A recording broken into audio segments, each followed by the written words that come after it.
Today we have special guest, Mr. Brent Bowers, who is another fellow land investor. We love talking to land investors. Tell us what part of the country you're from, and let's start with that first question. Yeah, I'm in South Florida. It's super hot here right now, so we're suffering. But kids went back to school today. Man, mine start next week, and this is my first one going to school, so this is kind of on edge a little bit for me and my wife. But I'm excited for it. It'll be all right. It'll be all right. Yeah, I'm kind of like going to take the other one too. But it's fun. It's fun. I'm excited about. I think the children growing up, and it's always a cool experience. And fatherhood changed my life, so it's kind of a cool experience. It's a good time. It's a good time for sure. So, how long have you been doing real estate, and how long have you been doing land? Yeah, man, I started in 2007 the first time. And then quit in 2009 and then started back up again in 2013. So I guess since like 2013, really 10 years now, the second time. But I failed big time the first time. I had to join the military to kind of reset my life. Wow. So I was in the military for about 8.5 years. And then I just had that calling back to entrepreneurship, real estate, and really, I was tired of being away from home all the time. So I needed a change, and I found land. Do you mind going into detail what happened the first time? I mean, it was 2007, so I'm guessing I kind of guess what happened, but no one really knows. Everybody has their kind of different story. And I think the second part about it is thank for your service, but I think the military is a great like retransitioning point to like realign your life as a whole. I think it's a great like little transition. Yeah, it definitely helped me. I, got a heck of an education, got my bachelor's degree, started as an E1, went to E5 to become a non-commissioned officer, and then transferred over to the commissioned officer side of the world. So, I did quite a bit in 8.5 years and was really excelling. But the main thing is like the hardest thing for me was I'm sick of always being away from home. And these days are like 13, 14-hour days. So I wanted to be, with my family. So, as far as what happened in 2009 when I quit, I bought that first rental property in 2007, right after I got my real estate license. And right after I bought that rental property, what's that? No, I'm just saying that's crazy. You bought your first rental property right in 2007. Yeah. 100% loan. The house was worth $124,000. I bought it for $124,000, and the loan was $124,000. And then I got married right after that, and then we rented that house out, and we moved to the coast to do real estate. And within about 6 months, I was flat broke and couldn't afford rent anymore. So I had to, eat dirt with my landlord, say, look, I can't pay you next month. Please let me out of this lease. And they did. And then slapped a judgment on me for the rest of the year that I owed them. So it was just like snowball effect. So I'm like asking my in-laws, can we move into your 900 square foot house, your 2.5 bedroom house? Or really, we call it, it was really a 2-bedroom house, but we cut one of the bedrooms in half for me and my wife and dog to sleep in, and all shared one bathroom. So it was like, going backwards in life. So I was like, I need a reset. So I ended up trying to join the Air Force. They wouldn't take me. So luckily the Air Force recruiter was kind enough to coach me a little bit and say, go to the Army. They'll take anybody. So I did. That's funny, man. That's crazy. And I think your like down to zero moment has like trajected you to whole new heights. 100%. It's weird how like going to zero, especially as an adult after maybe you're married or have your first kid, going to zero, man, it forces you to like become a whole new version of yourself that you wouldn't even think was possible. Yeah. Like you can look back at yourself at that time. You're like, man, that was crazy, but man, that really set up my life to something great and amazing. No, that's a good explanation. You're so right, because it's like, I got through that. We got through that. And then guess what? Other things happen in life. It's never, this too shall pass. You can always get through any challenge, and we're guaranteed these challenges. If all of us would just get out of bed every morning and say, thank you, God, today for giving me the armor to deal with the challenges that I'm going to get today, I think it would change our all of everyone's lives. Yeah, I literally tweeted last night. I said that failure is what molds people to success. Yeah, there you go. So started land investing back in 2013 when you had that reset. After that reset, show is sponsored by HiveMind CRM. It is more than just a CRM. It is a real estate and business mastermind that comes with an all-in-one CRM. You can have unlimited websites and users. You can call, text, RVM, and email all in one user interface. And you can set up custom automations for any type and multiple businesses. 65% of companies start using a CRM system within the first 5 years of business. Once implemented, the HiveMind will save you on marketing, give you more time, and make more money.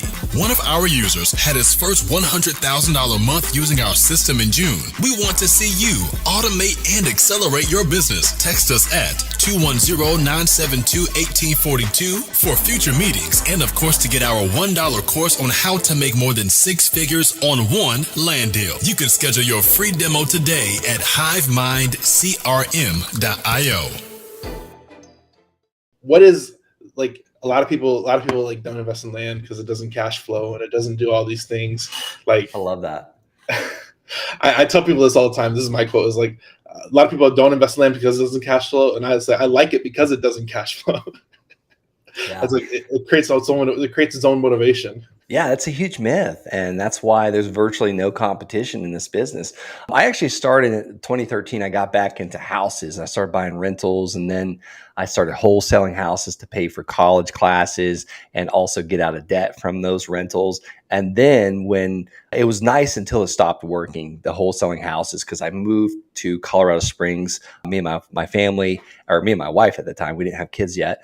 And then like something happened, like everyone got into house wholesaling. Like it was like, this new phenomenon, and my mailer stopped working. And then I would send out a bunch of mailers for houses in 2015 timeframe. And like, it was like crickets. And then guess what? When the calls would start, as soon as I would go on like a training or a field exploration, and I can't have my cell phone. So we would literally waste the money. So I went in debt again, and I was searching for answers early 2016 and heard on a podcast just like this, a guy talking about flipping land and doubling his money. And I'm like, if half of what he's said is true, on board with that. And I'm getting out of the military. So let's dive into this a little bit. So you've actually done both. I've been 100% land. I mean, I literally, my only house deal was I seller financed my house. My original house I got through my own financing. So I like sub-2 my own house. But my first house, exactly. But you've done both. So let's go down that houses versus land topic. Oh yeah, this is going to be fun because a lot of people, they're like, everybody invest in houses and rentals, and doctors and lawyers, they always think it's like, oh, I'm going to go buy rentals. I want 50 doors and 100 doors. And like all the door metric is just a vanity metric that like, how much do you really cash flow off each door? And is it really worth the risk and management and all that stuff? So you've done both. Yeah. Let's kind of jump down a few of these things: cash flow, flips, houses versus land. Let's dig into this because I think a lot of people need to hear this. And I think a lot of people go straight into houses because that's where the most information is.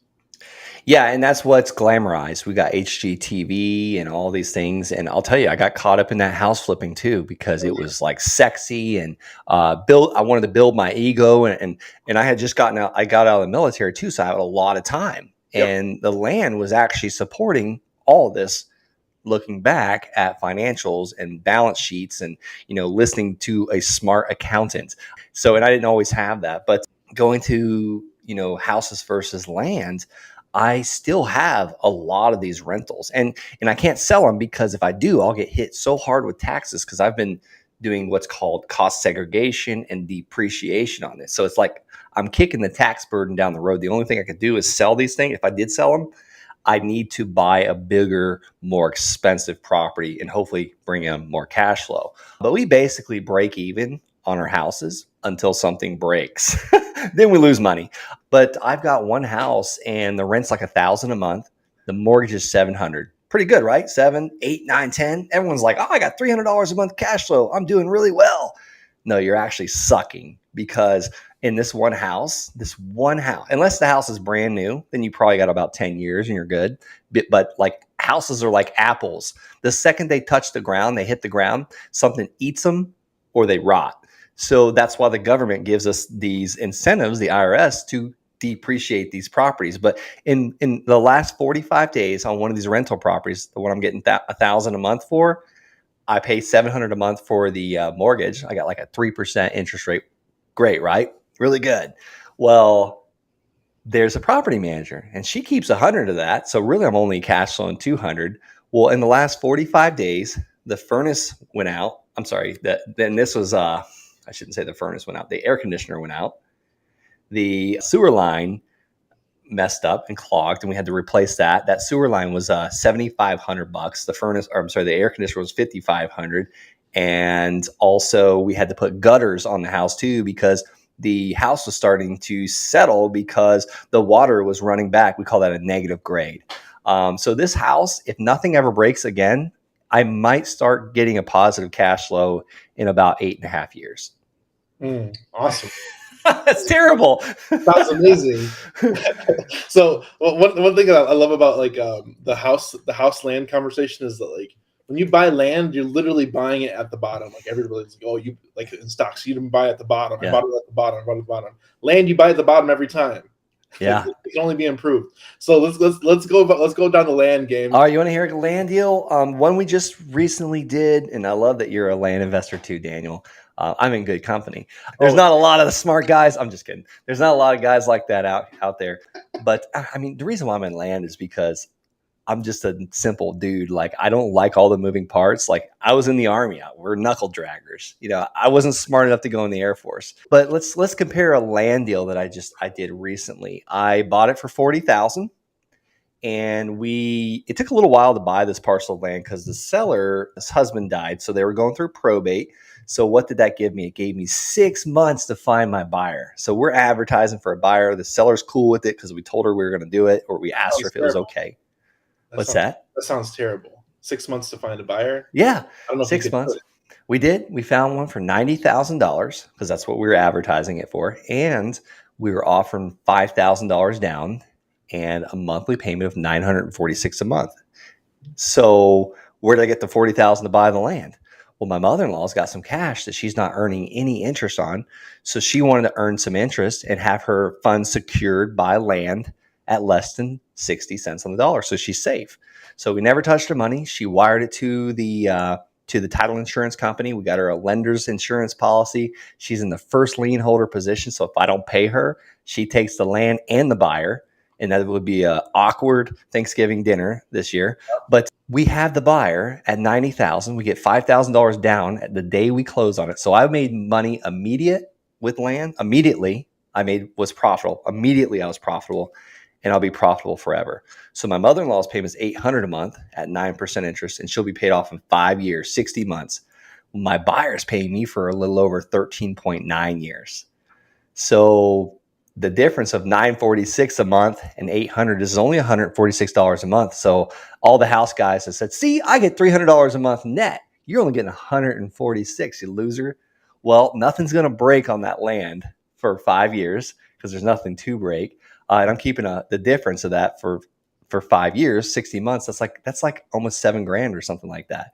And at the end, when my mother-in-law's paid off, I still got many, many years left to get that $946 now I keep in my pocket every single month. So do the math. That's over $100,000, and I'm getting monthly payments for the next almost 14 years. I was trying to do the math as far as what your ROI was if it was your capital, but since it was your mother-in-law's capital, you get a technically infinite return. But if it was your capital, it would probably be like a 30% return. Well, you know why I didn't use my $40,000? Because I spent the money somewhere else. I had the funds in an account to buy that land. And guess what? When we're investors, there's always another deal tomorrow. So I spent that money, and finally it's time to close. And I was like, oh crap, what am I going to do? So I called my mother-in-law. I was like, hey, did you still have some money you wanted to invest? And she said, yeah. I said, can we get it here in the next week and a half? Wire it to the title company. So we walked her through it, and it was done. And they're making $800 a month. And here's where you got to be really good. I use a company called Bill.com to pay my lenders and my vendors. And guess what? Bill.com was paying my in-laws late. And I found out it was 3 late payments. So I sent them $150, $50 each. And that's my mother-in-law. But like those things happen. So now we send the payment on the 20th, so it makes it into their account on the 1st. So there's one of the challenges. Make sure you pay your lenders on time. And if you don't, pay that late fee. Yeah, yeah. Well, one thing that's cool is that just that small deal, can yield such a high ROI. And it's not even your money. If you can raise the money, or even if you use your own money, it's still a good ROI. Yeah. And a lot of people, like, the net cash flow without the headache is worth it. Yeah, it's so worth it. Now, here's another thing we could have done with that seller. She now got $40,000, and I'm sure that money's gone. Yeah. And we've seen sellers get that cash, and then one of their children take it from them. Mm-hmm. So the best thing we could have done for that seller was offer her financing. Mrs. Seller, what if we gave you monthly payments and we paid you off over the next 13 years, at 9% interest? Now she gets a payment, we get a payment. We could have basically gave that seller a monthly payment, and then we sold it to our buyer. We got a down payment. She would get a down payment. So let's just say our buyer gave us $5,000 down, which he did. We gave that seller $2,500 down. Now that seller gets $500 a month. We get $946 a month. We could have still done the same thing with the seller's money, because a lot of people listening to this might think, well, I don't have like 40,000, and I don't know anybody that has 40,000. I used to think the same thing, by the way. And also, I've done land deals where the lender only had 13,000, and I thought that's all she had. So I've done smaller deals, and then she comes back to me like a year later and says, I have 65,000 more that I'd like for you. Like, there's always more. Yeah. So land, cash flow, and this is where, like, land doesn't cash flow. You have to make it cash flow. You become the bank, position yourself as the bank. Houses, there's always expenses that come out. And this is, with land, it's net cash flow straight with no hiccups or hangups. And a house cash flow always comes with a string attached. Yep, absolutely. I think it's a great point. I like land because one of our earlier deals we did early on was we got $40,000 lot. We got it for $8,000, and we sold it for $8,000 down, $500 a month. Oh my God! Let me hit the victory bell for you. There you go. I love that, man. That's amazing. Are you still getting paid on that? Yes. So wow. There's a lot of opportunity out there, and like how many $35,000, $45,000 lots are out there? A lot. There's more $35,000 lots out there than there are houses and mobile home parks and multifamily put together. Yep. I always say this is like land has it's the largest asset class that nobody touches. Yeah, because they don't see a way to make money with it. Like, I used to drive by it every day, and there's many, many ways to make money. My dad has 10 acres of swampland. Mm-hmm. He rents it out every year for $6,000 in advance. Really? Because there's a lot of deer and turkey that come through there, and hogs. Woo. And guess what that 10 acres is surrounded by? South Florida Water Management owns all around it. So really, he's got like 400 acres to hunt on. Well, now you're technically trespassing if you walk off the land, but you can hunt the perimeter of it. Well, still you're technically trespassing, but you're surrounded by basically Bureau of Land Management, in other words. Yeah. So let's talk about ways to create cash flow. I think that's a good topic. You kind of went into a hunting lease. What's other ways to create cash flow off of land that a lot of people don't realize or even know how to do? I had 14 acres. Okay. And I finally sold that land, but the most of the time I owned it, I rented it out. I rented out the pasture for cattle, and I made money that way. Finally, I sold it for $29,000 down, and my payment was $666 a month, and I sold it on a 30-year mortgage. I bought it for $75,000, and that seller financed me at 0% interest, and he wanted $30,000 down. Where did I get the $30,000? I got it from my buyer. Yep. And then I basically did an arbitrage. The seller had the first lien position. I had the second lien. Yep. So I gave my buyer a 30-year mortgage, and he paid that mortgage for roughly a little over 36 months, 3 years. And then they sold it. That loan went from $128,900 over that 36 months down to $124,000. Like, that math doesn't work out, right? I collected over $22,000 in payments, and the loan only went down $4,000. Yep. I didn't do anything. Like, I didn't create that. The banks did. Actually, FDR, Franklin Delano Roosevelt created that. The FDR loans, the 30-year mortgage. But the first 7 years of a 30-year mortgage is pretty much all front-end loaded interest. Yep. So I hope they go at least 7 years and don't pay me off. And if they do, I just get my profit sooner and I move it to the next one. So I actually did a breakdown on Twitter, and what's cool about interest, and I don't know if you know this, I actually did the math because I was curious of where it is, and all these Dave Ramsey fans are like, oh, pay your mortgage off early, pay your mortgage off early. It actually increases the interest rate you pay by paying early. Wow, really? Yes, it does. So let's say you have a 10% interest loan. That 10% interest loan is across 30 years. So if they go day one to month one to month 360, that's a full 10% amortized interest loan. If they pay that at any point sooner, the rate the lender gets goes up because they're paying back sooner, because the ROI you actually receive is when you get paid back. Interesting. So if they go month one to month 360, that's a 10% ROI. But if they pay that back in 3 years, you might have got like a 15 or 12% ROI. Oh yeah, velocity of money. Yeah, and there's a great book called Investing in Paper. Invest in Debt by Jimmy Napier. There you go. Out of Chipley, Florida. He's no longer with us, but Invest in Debt. Yeah, I learned that in that book. Yep. So I actually did the numbers on it, and it's crazy because yeah, you pay less interest, but you accelerate your ROI that you're paying, or your interest that you're paying. Yeah. As a borrower, and then you as a lender, you actually get a higher ROI because of the acceleration of capital. Yeah, you get it back faster. Velocity of money. Yeah, so I love it when they pay back. The sweet spot, I feel like for me, my opinion is like within like 3 years. Mm-hmm. And this is where you can do a full 30-year AMs, or do you do any balloons at all to kind of? No, I've never done a balloon because I just don't want to set a buyer up for failure, because I've done a lot of I shouldn't say a lot. I've done 5 houses now where I sold a lease with the option to buy. Yep. And I have had to extend all 5 of those leases because no one ever made it during that option time. And it's like, I don't want to set up a buyer for failure. I want them to ultimately take ownership of that land. 100%. And this is where I think it's, and we have every right to repossess or foreclose on that property and take it back. But I think the all in all goal is even with houses or land, I want them to own it. I really do.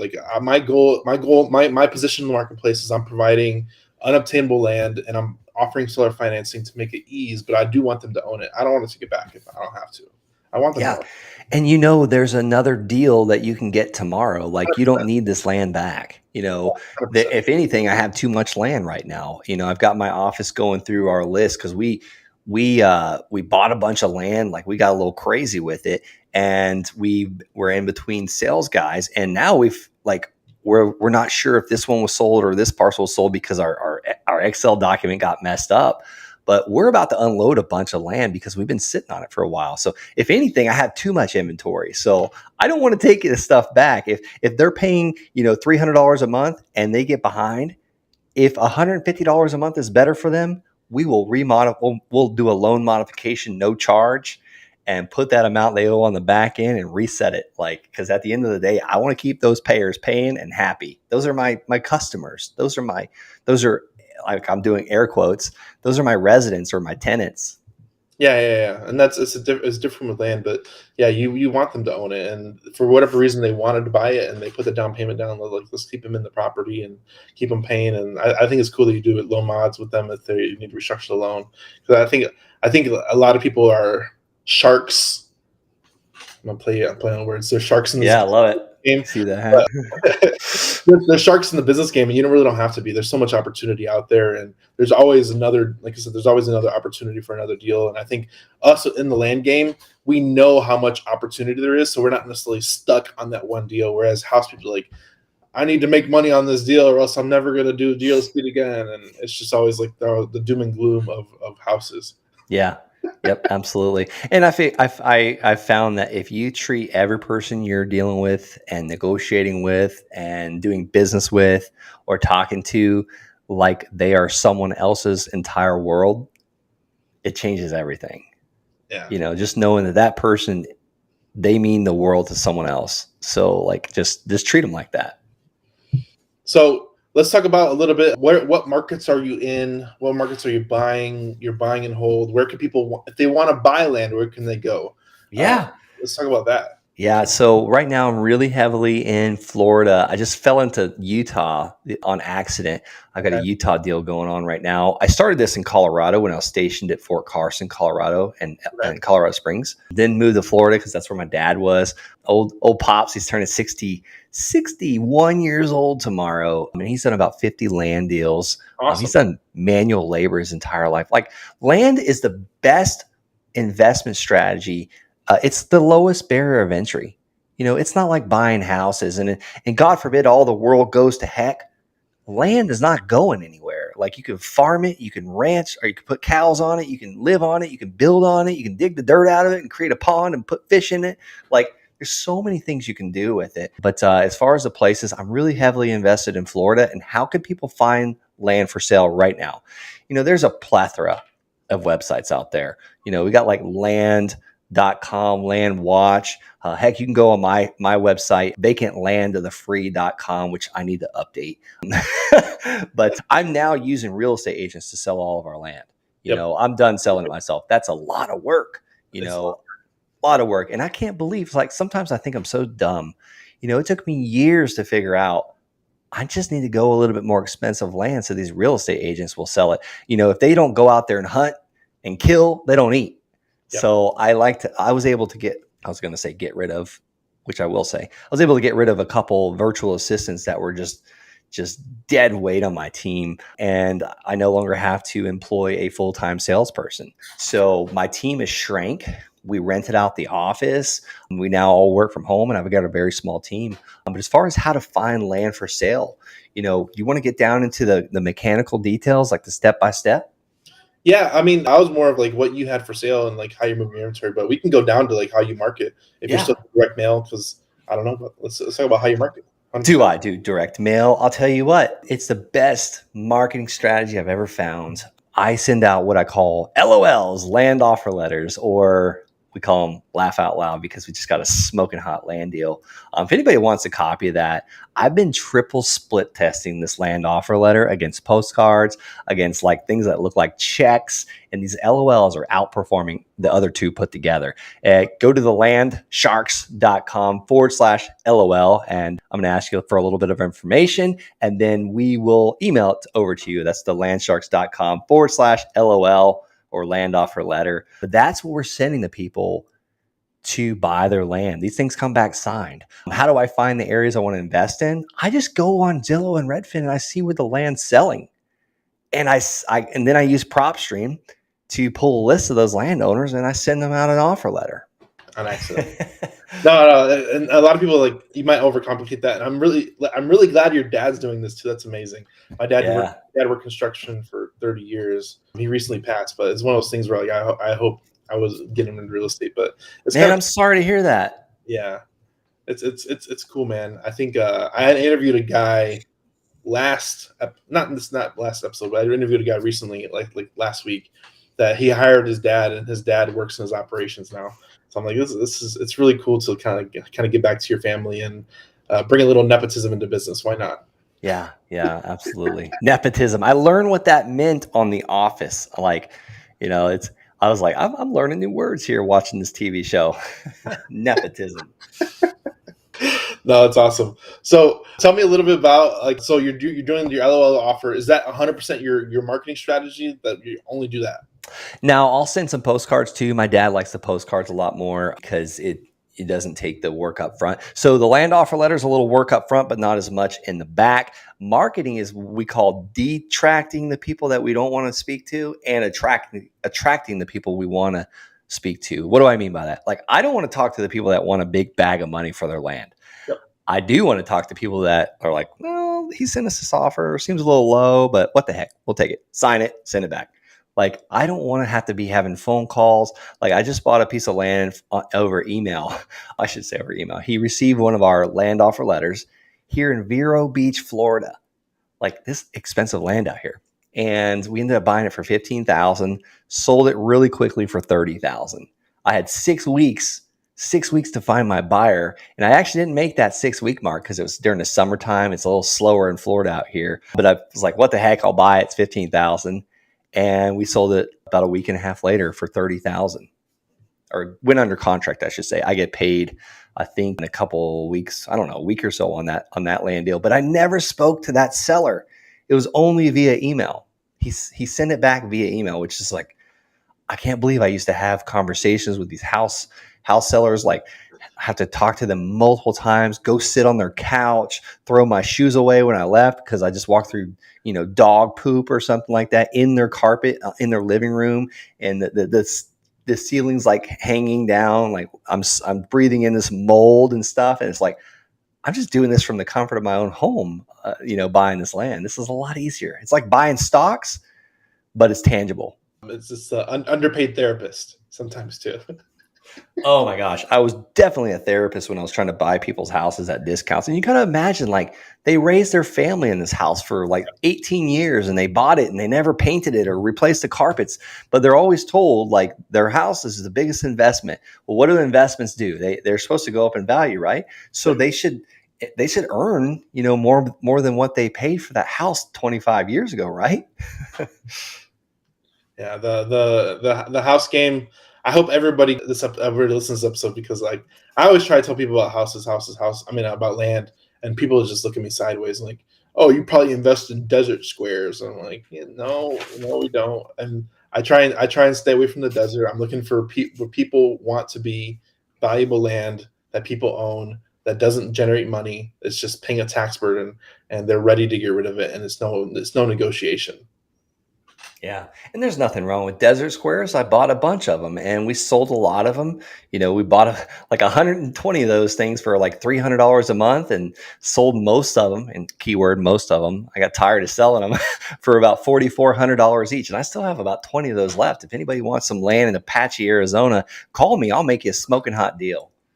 Man, see, I try and stay away from those. Like I where we were at is like we try and set like a minimum value. Like we don't mess with nothing under 50 grand, and it's just I don't want to do nothing under there. But I was just starting out. I had no clue what I was doing, so I was like, I've got $391, and I'll trade $391 for $4,400 all day long. So that was just what gave me my start. Oh yeah, you gotta start somewhere, and you learn a lot. You learned a lot. Literally, I learned a lot. No pun intended.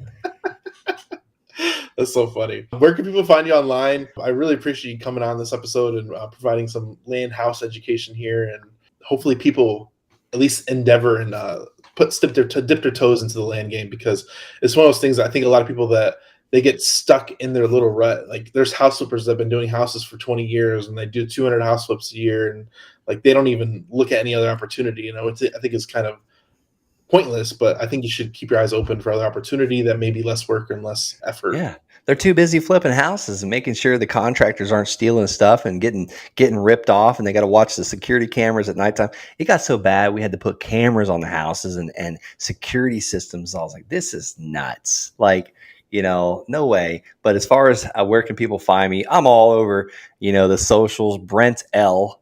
Yes, L stands for land. Brent L. Bowers 1 on most of my socials. I'm on YouTube and TikTok, and pretty much do a TikTok video every day on how to make money in land. So follow me on TikTok. Brent L. Bowers, land. You're like, I'm gonna own that. I'm gonna own that trademark. Brent Land Bowers. That's right. The land man. The land man. No, there's plenty of opportunity here. Don't be afraid of, just learn, do your first deal, whether it's big or small, and learn through the pain, or find a mentor, and you'll learn a lot really quickly, and you don't necessarily have to be the best at it and still make money. Yeah, you can make a lot of mistakes and still make money in this business, because that's why I buy it at such big discounts. Like the land I'm buying in Utah right now, I don't know if we have time for that, but I almost made a huge mistake. I thought it would sell for about $1 million, and my first offer was $550,000. He accepted it, and he was going to sell or finance it to me. And then he came back and said, my wife doesn't want to sell or finance, but we'll lower the price to $375,000. And I'm like, oh my God, I'm stealing this land.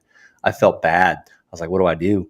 And I finally got a hold of my land specialist realtor out there, and he goes, man, like, I've got bad news for you. This side you might be able to sell it for about 550,000, but a stone's throw away, they're going for $1 million. And I'm going off of $1 million number, not 550,000. So I had to go back and renegotiate again for 525. Well, he just came back to me for 535. I got to send him the addendum. I will take it at 535, but it's like, that was a lot of back and forth, and you can make mistakes very easily in this business. 100%. Well, one more question. What is a quote that is yours or somebody else's that you resonate with? Oh man, there's so many quotes. I was not expecting that. Jeez. Gotcha. I would just say, I'm gonna tell you my own quote because I took it from, like, you always hear that, take massive and perfect action. I think that came from like Tom Kroll, and he probably got it from somebody. But I like to say, I added to it, make massive and perfect violent action every single day. There you go. This is a good episode. Thanks for coming in, Brent. For everybody here, go like, share, subscribe. We'll see you on the next episode. Thanks for tuning in. We'll see you. Have a good day, guys. Bye. Hey, guys. If you would like to receive hot leads right to your cell phone in a text message, check out hiveleads.io, and you can receive the same leads we've been receiving in our campaign for 3.5 years that's made us successful in the land game. Check us out.